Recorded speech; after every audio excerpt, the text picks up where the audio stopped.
Today I'm going to be taking a look at what's inside here, the Xiaomi 10T Pro, because this mobile device has something that I've never seen before. Welcome back to another episode of STU'S Reviews.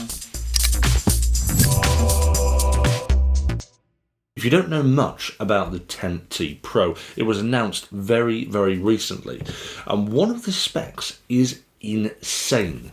This thing has a 144 Hz display. That's insane. Normally I'm used to 60, 90, 120. I have never seen anything higher than 120 with my eyes. Is 144 faster refresh rate than life itself? Is my brain gonna melt or my eyes set on fire the moment I lay them upon the screen? I don't know. Let's get it open and find out. I'm super excited. Here we go. Now, normally I wouldn't review phones like this, but I just couldn't say no to Xiaomi when they said, Stu, can we send you something? By the way, it's got 144 Hz refresh rate. I said, okay.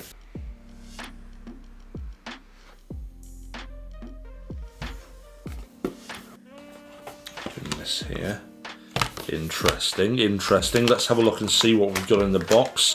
We've got, what do we got? We've got something, looks like an adapter, USB-C to headphone. We've got instruction manuals that no one reads.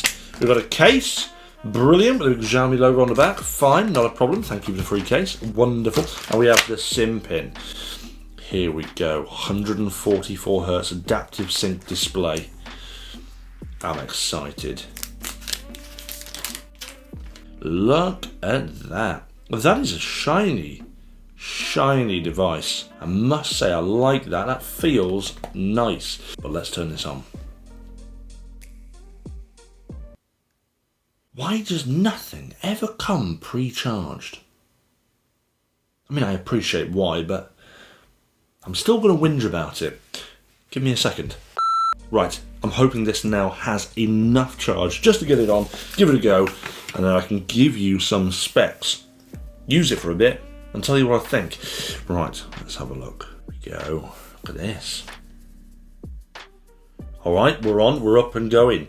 Now, the most recent Xiaomi phone that I've tested or used was this, the Note 8, the Redmi Note 8. It's a fantastic little device. Absolutely loved it. So I'm really excited to try this. So, here we go. Look at that. Alright. The screen is very nice, very sharp. Right. Oh my lord. Okay, that is rapid. Look at this. This is cool. So you can change obviously the refresh rate in the settings, and it shows you on here this awesome little animation that basically shows you the difference between the few different refresh rates. That is crisp. That is so crisp. That is lovely. What can I say? This just feels unbelievably quick because of that refresh rate. Wow.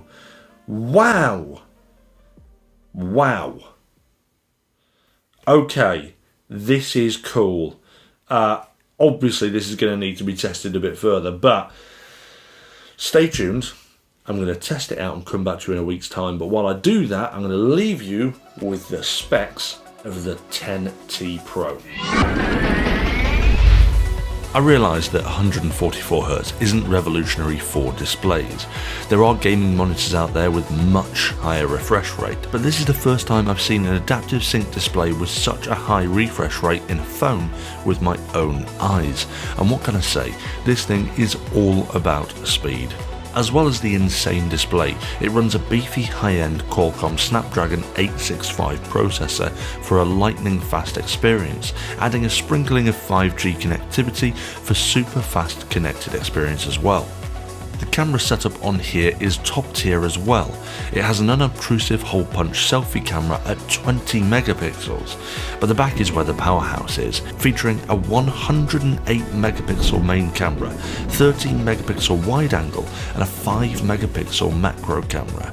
And just when you thought the specs were already high for the camera, this thing can record up to 8K at 30 frames per second. After after a week of use, how am I feeling about the 10T Pro? Well, what can I say? I love it. Talking about the design specifically, I think it's a very smooth and neat design. It feels nice in hand, it looks good, it feels good, it's about the right size for my hands. The colour is really nice, although it is a little bit fingerprinty, but this mirrored finish is extremely nice. The crowning glory of this, though, has been the display. That 144Hz display has just been buttery smooth, and partnered with the MIUI 12, it's just been a really beautiful experience that has made it extremely pleasurable to be testing out this phone. But there are going to be those of you out there that are going to be sitting there going, Stu, why does a 144Hz display matter? And I've got some news for you. It doesn't. I mean, let's face it, you don't need a 144Hz display, but what it gives you is that buttery smooth and lightning fast experience and interaction with the user interface. But not just that, it's really, really valuable when it comes to things like gaming on this device. It's one of those things that you have to see with your own eyes to understand the benefits of a higher refresh rate on the display.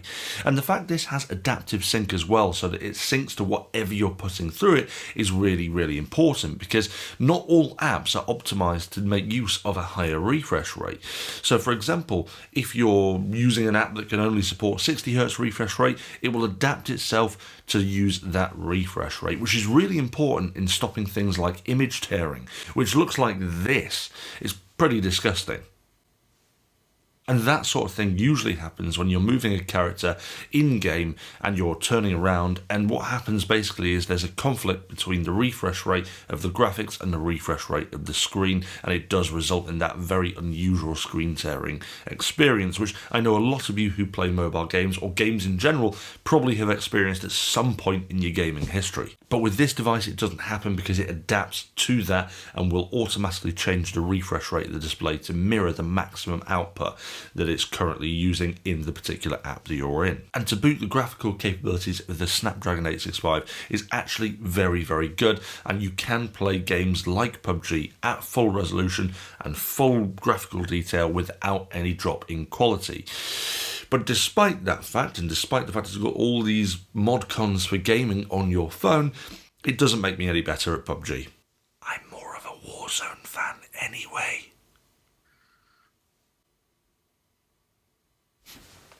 The camera has been great as well, although I've only been using it for a week, so I haven't had all the opportunity to test it out in environments that I think could get the most out of some of the specs of this. I've still been very impressed with the level of quality coming out of the photos and videos, and here are a couple of examples. This tree shot was with the 108 megapixel camera and backlit by the sun, and I think overall it's done a good job on the image. If we blow it up by roughly ×2, then there's a lot of detail still in the image. Again, if we blow it up even further, there's still a surprising amount of clarity peeking in this far. This is how much we've zoomed in by, and you can see that it's actually a rather fantastic camera system that takes a lot of detail with its 108 megapixel camera.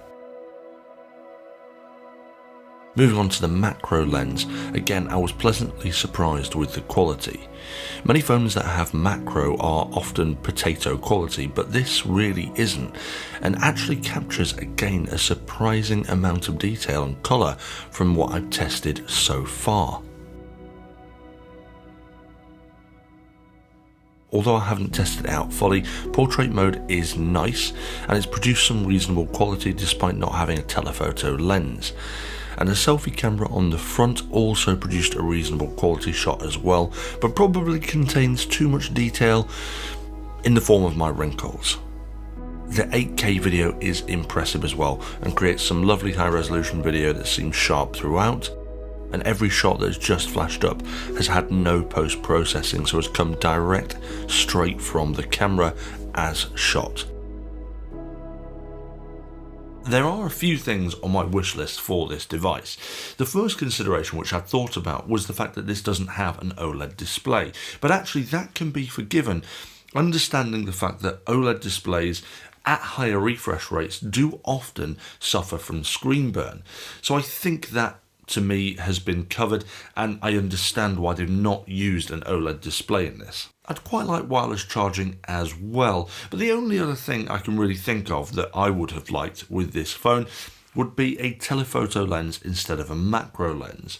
I just find that I take pictures of people more than I do close-up objects, so having a telephoto lens would mean that I'd be able to get better portraits, although this thing still does an extremely good job at taking portrait shots.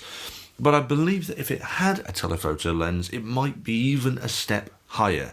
So that's just something that I potentially would have wanted if I designed this phone myself. Overall, I think this device has been fantastic. It's just a super buttery, lightning fast experience across the board. And I think it would suit people who use things like this for creativity. So taking photos, taking videos. So I mean, this thing does 108 megapixel photos and 8K video footage at 30 frames a second. Those are some insane specs. But I think also the fact that it's so good for gaming with the higher refresh rate and the graphical capabilities, it just means that this phone is super versatile at a number of different things, and I've thoroughly enjoyed my experience with it so far. And that concludes my review on the Xiaomi 10T Pro. But there's one thing for certain, is that now that I'm used to this display, 144Hz refresh rate, using anything else takes some getting used to. And that's all from me today, guys. If you liked today's video, don't forget to hit that like and subscribe, and I'll see you back for another episode of STU'S Reviews soon. Stop the press for 1 second. Now, if you've gotten this far, you may have realised I've not said something very important about the 10T Pro, and that is the price. And that's because I don't know it. At this moment in time, it's not yet been officially released in the UK, so the UK pricing is not available. But it will be available on Monday the 19th of October at 2 PM in a live stream. So you can check that out yourselves. I'll leave a link in the description below to check that out on Monday. But what I do know is that it's supposed to sit in the mid-range level of pricing for phones, which to me is counterintuitive because this has some flagship tier specs, and I'm genuinely excited to find out what pricing level this is at. So stay tuned for that, check out that live stream, and let me know what you think of that price when you've seen that and this review. Other than that, guys, see you soon. Look at the fingerprints.